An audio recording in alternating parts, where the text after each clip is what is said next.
সকলকে মই ৰাতিপুৱা গেথাৰ বাথৌ স্থানত মই প্ৰণাম যাচিছোঁ। আজি গেথাৰ বাথৌ স্থান, গেথাৰ বাথৌ স্থানটো হ'ল আমাৰ বড়োৰ জাতিৰ পৰম পৰম্পৰা ৰীতি নীতি পূজা কৰি আছে। এইটো হ'ল বৰাই বাথৌ আমাৰ আশীৰ্বাদ কৰিব।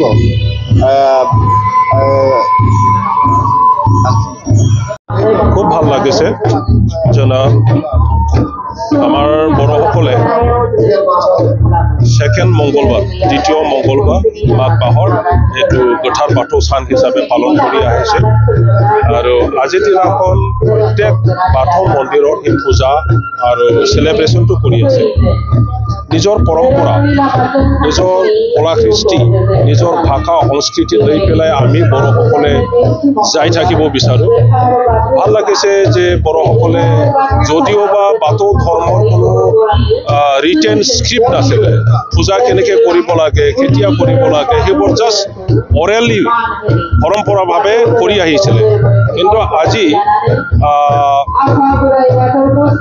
বহুত ভাল ভাল শিক্ষিত মানুহসকলে ৰিচাৰ্চ কৰি পেলাই বাথৌ ধৰ্মৰ নিয়ম, বাথৌ ধৰ্মৰ গোটেই বস্তুবোৰ ৰিটাৰ্ণ ফৰ্মত আনিব পাৰিছে। আৰু খুব সুন্দৰকৈ আমাৰ পূজাবোৰ আমাৰ